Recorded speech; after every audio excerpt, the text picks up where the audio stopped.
analizando en el último par de horas. Muchísimas gracias, Alberto. Tienes la palabra. Muchas gracias. No sé si me escuchen y si vean mi presentación. Perfecto, te escuchamos y vemos tu presentación muy bien. Yo quisiera pedir 3 minutitos porque tengo que tomar una protesta ante el Congreso de la Ciudad de México sobre un punto que coincidió y sigo en la protesta. ¿Me permitirían 3 minutos, por favor? Disculpen ustedes. Por supuesto, Alberto, te esperamos. Ahorita les platico. Un momentito, perdón. Podemos aprovechar este espacio en lo que el doctor Adalberto toma protesta ante el Congreso de la Ciudad de México para relajarnos un segundo. Han sido un poco más de 2 horas de transmisión y aprovechemos 3 minutos de esparcimiento.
Ya estoy aquí.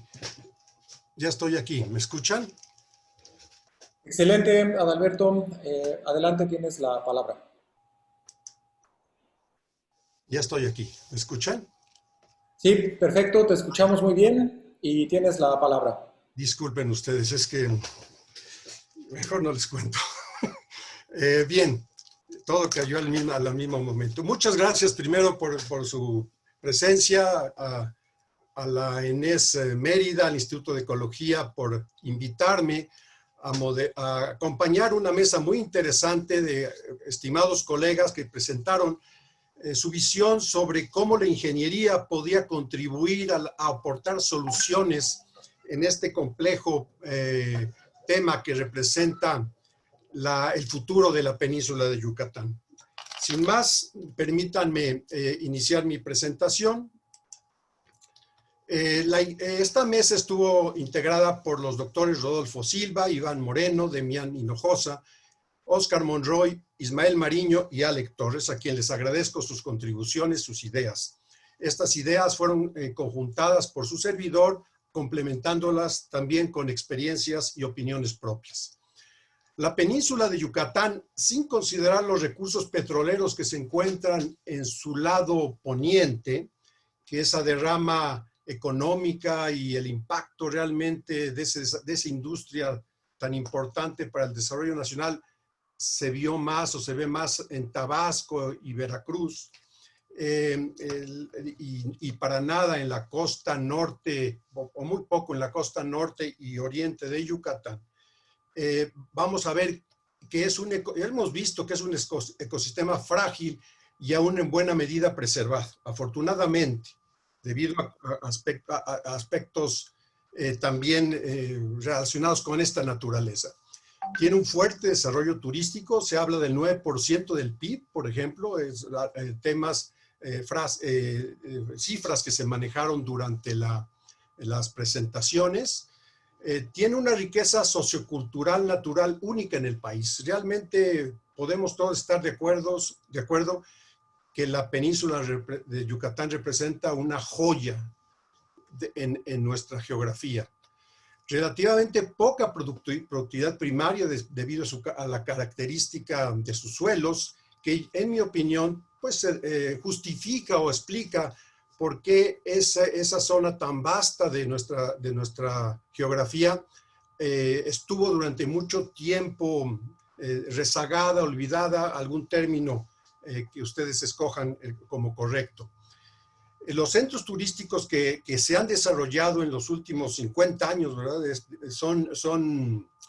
Tienen un impacto negativo sin duda muy fuerte en varios aspectos que habría que preguntarse si compensan el impacto positivo que también tienen. Aún esa región tiene un enorme potencial turístico y esto representa también una necesidad de servicios muy importante que incidirá en la presión sobre esa región. Tenemos, ya se ha mencionado, una oportunidad única de corregir la política de desarrollo de la península y enfocarla más hacia la sostenibilidad o sustentabilidad. Tal vez estas oportunidades ya no se presentan en una amplias regiones del país, donde ya ya no es reversible, pero en la península de Yucatán tenemos aún esa oportunidad y los proyectos que se piense desarrollar ahí deben de considerarlo con altísima prioridad. Y aquí es con donde la ingeniería, una ingeniería moderna, una ingeniería innovadora, consciente del entorno, como un elemento indispensable en la construcción de un desarrollo incluyente y respetuoso de su entorno. Tres particularidades que ya han sido explicadas por mis colegas, a riesgo de repetir, pero para enfatizar: la naturaleza kárstica de la península, su gran distintivo. Todo lo que es Yucatán se asocia a ello. Recurso en agua, sus recursos, el 90% de los recursos de agua están en el acuífero. Positivo porque ese acuífero es un almacén gratuito para nosotros, que preserva la calidad del agua siempre y cuando no hagamos algo que la ponga en riesgo. Sus suelos tienen limitada productividad más allá de la subsistencia o de un mercado comunitario, si no se llevan agroquímicos, fertilizantes y otro tipo de sustancias que la agricultura intensiva pues acompaña. El ecosistema costero, otra gran particularidad de la región, y la interconectividad tierra, costa, mar, arrecife, también lo hace una región muy, muy especial. La capacidad de carga, ¿no?, de este ecosistema es limitada. La estamos forzando, estamos llevando esta capacidad de carga a límites que tal vez puedan ya no tener retorno.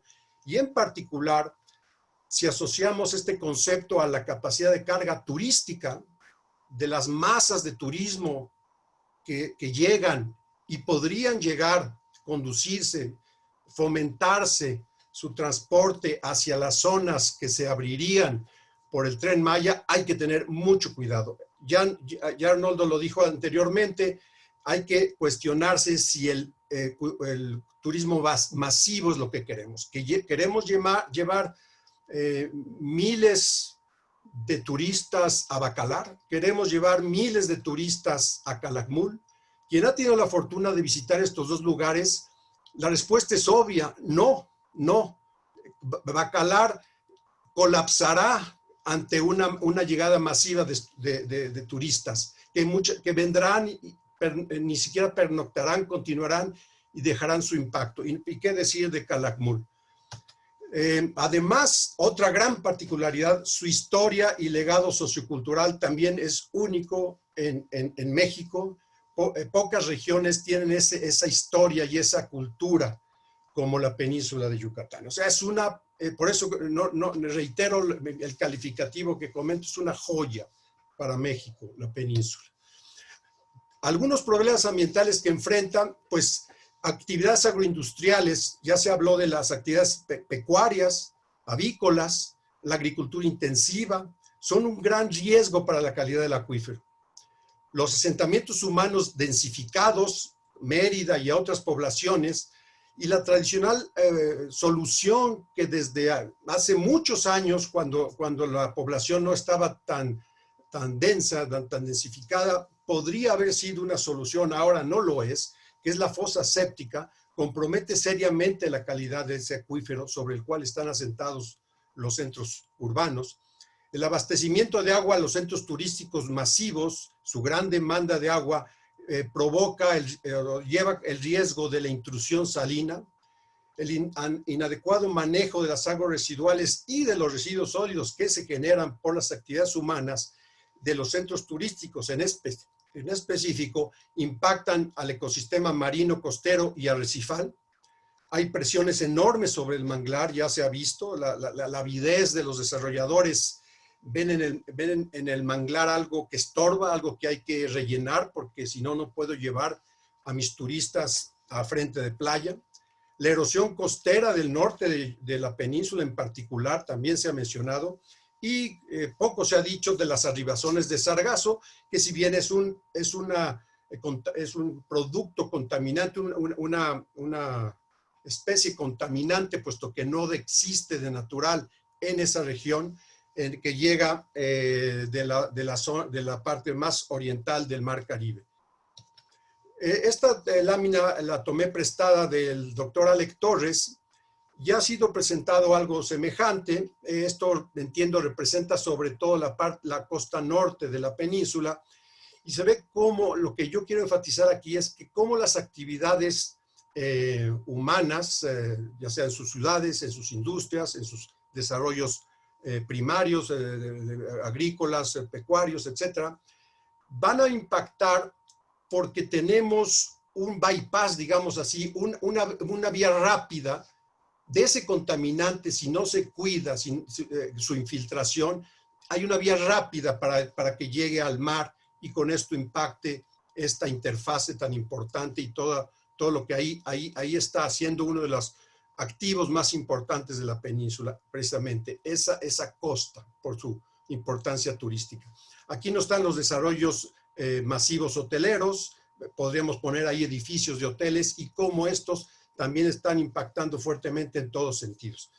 Es verdad que el suelo tiene una capacidad depuradora, pero en un suelo kárstico el tiempo el transporte del agua es muy rápido comparado con otros suelos, y por lo tanto la capacidad depuradora puede no ser suficiente, y llega el contaminante tal cual, en crudo, en bruto, a la corriente, al agua que tenemos allá abajo, y llevará a que su calidad se vaya deteriorando cada vez más hasta que impacte cuando surja en la zona costera. Su vocación turística es indudable.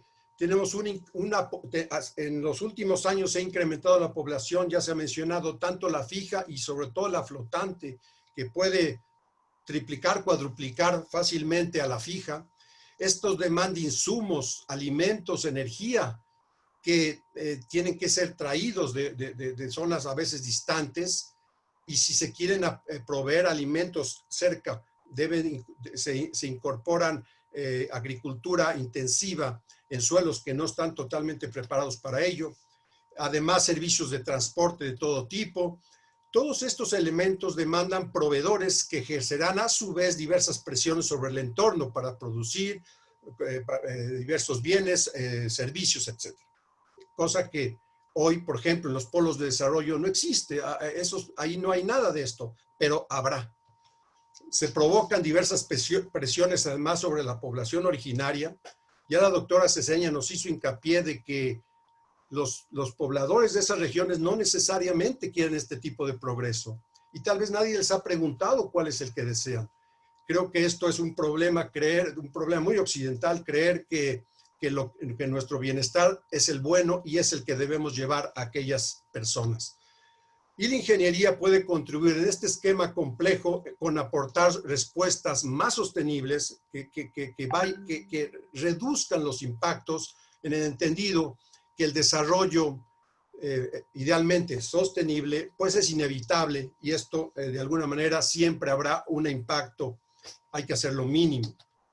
El enfoque convencional, que ya también ha sido mencionado, de tratamiento descentralizado, dado que las redes de drenaje son muy costosas en la región por el costo que representa abrir zanjas para colocar drenajes en ese suelo tan duro, además de un terreno plano que representa muchos rebombeos con la consumo de energía asociado, lleva a las fosas sépticas, que es una respuesta adecuada cuando la densidad poblacional es reducida, pero no en centros como Mérida en particular.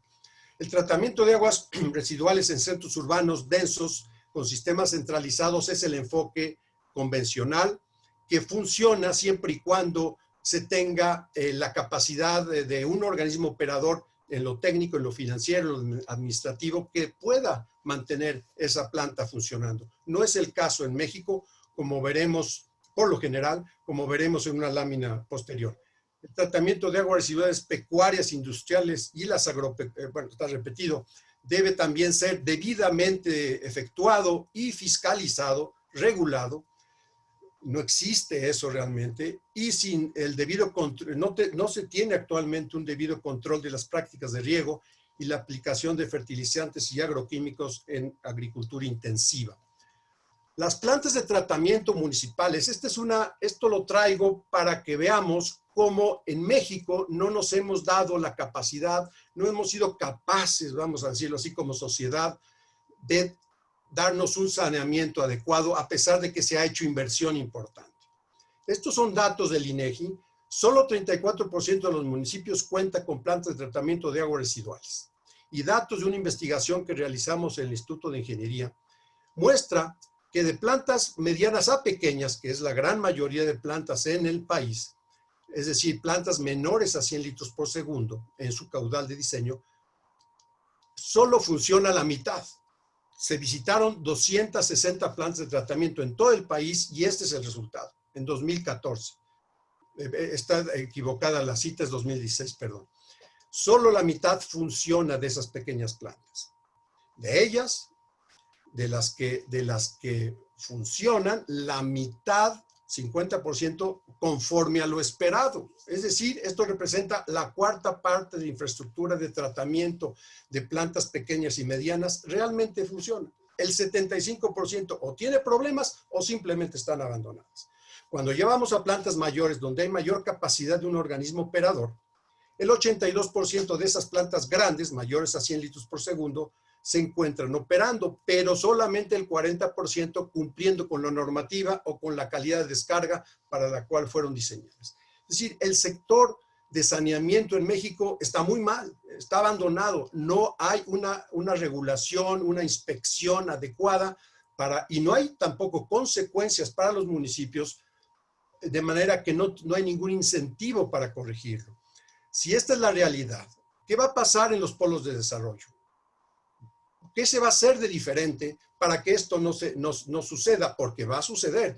Y no en los años. A veces las plantas se abandonan en meses después de haber recibido el municipio su instalación porque simplemente no tiene recursos para cubrir su operación. Este es un ejemplo que no es ninguna planta de Yucatán, pero en la geografía nacional encontramos esto en muchas partes, infraestructura que tuvo un importante esfuerzo de inversión y está totalmente abandonado. Es realmente una pena. ¿Qué hacer para que esto no se reproduzca en aquellos polos de desarrollo que eventualmente el Tren Maya generará o inclusive en las mismas zonas de la Riviera Maya que sabemos están creciendo? Pues eso hay que revisarlo como sociedad. Una propuesta que se hace es el concepto de infraestructura verde, es entender que lo masivo, el concreto, las bombas, los equipos electromecánicos no necesariamente son la solución, y menos en sociedades como la nuestra, que no tiene recursos financieros suficientes para mantener operando estas tecnologías que pueden funcionar en países de primer mundo, pero aquí en nuestro país no, como es la muestra de plantas de tratamiento que yo les acabo de presentar. Hay que cambiar la receta, hay que cambiar el enfoque e irnos sobre una infraestructura verde que usa la naturaleza para hacer el trabajo con diseño de ingeniería, naturalmente, pero respetando los ciclos y los tiempos de reacción, de procesamiento, de autodepuración de la naturaleza. Es lo que se llama infraestructura verde o soluciones basadas en ecosistemas. Como se mencionó, Jorge mencionó, el Banco Mundial, ni más ni menos, está empujando este tipo de soluciones. Sobre todo esto en países como el nuestro, que puede beneficiarse de su clima benigno, en donde la naturaleza tiene una productividad importante en toda época del año que puede contribuir a depurar los contaminantes. Las soluciones de infraestructura verde pueden ser utilizadas en procesos productivos sostenibles, es decir, no solamente es para tratar residuos, también infraestructura verde para producir, para adaptarme al cambio climático, es muy vulnerable, sabemos, la península de Yucatán, simplemente por los fenómenos hidrometeorológicos extremos que se presentarán cada vez en formas diferentes, ya fueron mencionados, pero también la elevación del nivel del mar. Una infraestructura verde e inteligente nos permitirá incrementar el grado de resiliencia a fenómenos naturales, sobre todo a nivel de costa, y también podemos utilizarlos para el manejo de residuos, tanto los sólidos como los líquidos. Y esto debe ser también entendido, la infraestructura verde, su seguro, vamos a decir así, de operatividad, de cumplir con lo esperado, debe ser acompañado de la participación de la sociedad beneficiaria. Hemos visto que el Estado, en forma abstracta, no tiene la capacidad de inspeccionar las plantas de tratamiento o toda la infraestructura que existe en el país de control de la contaminación. La evidencia está ahí en todas partes. La contaminación, el impacto de la contaminación en varios medios, en varias regiones, es muy grande en México. Y si la sociedad se vuelve vigilante, se vuelve participativa y que exija que estos sistemas operen, en ese momento, creo yo, entonces estamos partiendo de nuevas bases y podemos pensar que tendremos un sistema que perdurará en el tiempo. El tratamiento de aguas residuales de centros urbanos densos con sistemas centralizados podrá aplicarse sin duda en los centros turísticos grandes, los grandes hoteles, pero con una regulación adecuada y sobre todo haciendo un énfasis en sus efluentes. Esos efluentes tienen que ser adecuadamente dispuestos, preferentemente reusados. Aunque yo tenga agua de primer uso para utilizar en mi desarrollo turístico mega hotelero, tiene que haber una legislación que obligue al hotelero, por decir un sector, a tratar el agua para reuso en su mismo predio, con lo que reduciré la presión al sistema operador de agua que me suministra el agua. Y este enfoque también tiene que ser adoptado en las actividades industriales y agropecuarias. En los polos de desarrollo, los actuales, y los podemos llamar así, como es toda la Riviera Maya y desarrollos que están generando, pero sobre todo en los polos de desarrollo, en la parte del tren, que en la discusión se consideró qué necesidad hay de meter un tren de Tulum hasta Escárcega. Podríamos no hacerlo, no se cierre el bucle, que se quede en Tulum, que es donde está la demanda. Bueno, si se introduce el tren hacia Carrillo Puerto, Chetumal y después Escárcega, pasando por Calakmul, tenemos que cuidar esos polos de desarrollo. Revisar la capacidad turística de esa zona realmente frágil. Creo que si uno va a Bacalar, yo fui, me gustó muchísimo y vi que es una zona muy frágil. Simplemente el tráfico de lanchas para ir enfrente ahí a la Canal de los Piratas, creo que se llama, o la Isla de los Pájaros, pues hay que cuidarse de que las embarcaciones no te peguen por un lado, porque hay tráfico importante. Imagínense con la llegada de cientos de turistas al día, por no decir algunos números que rebasen los 1000, no lo sé, no sé el aforo que se tiene considerado. Y necesidad del enfoque, de cambiar el enfoque del saneamiento, como ya lo mencioné. Hay que pensar en una planta procesadora de aguas residuales o de residuos sólidos, no una planta de tratamiento. No vamos a tratar el residuo, lo vamos a procesar para recuperar recursos de ese residuo que yo pueda reciclar y entonces entrar en el ambiente, en el concepto que conocemos ahora de economía circular. Debemos buscar la generación y manejo de residuos municipales compatible con la naturaleza y recuperar esos recursos. Por ejemplo, en aguas residuales el agua tratada puede ser reusada, el biogás que se produce en ciertos procesos puede usarse en energía, los biosólidos como mejoradores de suelos, hay otras formas de recuperar fertilizantes. Se planteó la segregación, este es un concepto todavía más revolucionario, es decir, más lejos, más ambiciosos en el planteamiento. En México creo que no hay todavía desarrollos de este tipo, en Europa empieza a haber todavía con fines demostrativos, es separar las aguas en el origen. No son los residuos sólidos, como ya sabemos que en algunas ciudades se separan lo orgánico y los diferentes tipos de reciclables. No, reciclables. También las aguas, por colores. La gris es el agua de la regadera, el agua de la lavadora. La amarilla, pues ya se imaginan cuál es. Y la café también se imaginan cuál es. Esas aguas son bien diferentes. Si nosotros las manejamos en forma diferente también, podemos mejor tratarlas, mejor procesarlas y recuperar recursos. Claro, esto requiere una infraestructura y una organización preferentemente comunitaria, preferentemente con empresas de los mismos pobladores, con la debida capacitación para que den estos servicios.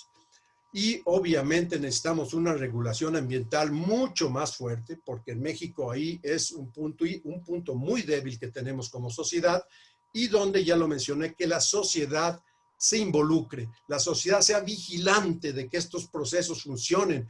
¿Por qué va a ser vigilante? Porque va a obtener un recurso, va a obtener un beneficio. Por ejemplo, biogás.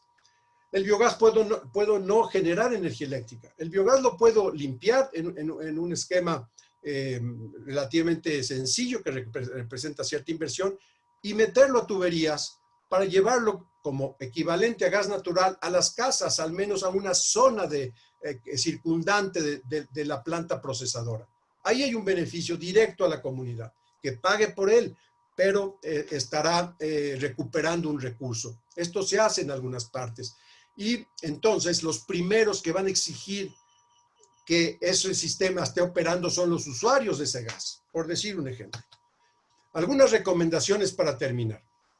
La salud de la costa dependerá de estrategias de adaptación basadas en ecosistemas, soluciones basadas, como comentamos, en la naturaleza, por lo tanto, sostenibles. Esto permitirá desarrollar resiliencia para hacer frente a los impactos del cambio climático, que ahí están, ahí vienen, y ya nos están pegando, y permitirá el uso y el aprovechamiento sostenible de los ecosistemas. Es decir, no, entendemos que esa riqueza que tiene el país no es para cerrar al acceso y que nadie entre. Tenemos que aprovecharlo en forma inteligente, preservando. El potencial uso de algunas energías marinas, este tema de la energía, no hubo mucho tiempo de hablar sobre ello. Pues hay que buscar que la energía no venga de combustibles fósiles, y la región tiene, por su situación, oportunidades importantes que hay que desarrollar, que hay que invertir aún, pero tenemos corrientes. El canal de Cozumel es una corriente muy importante donde se puede obtener energía, los gradientes salinos y térmicos también, y esto podría dar un suministro de energía eléctrica renovable.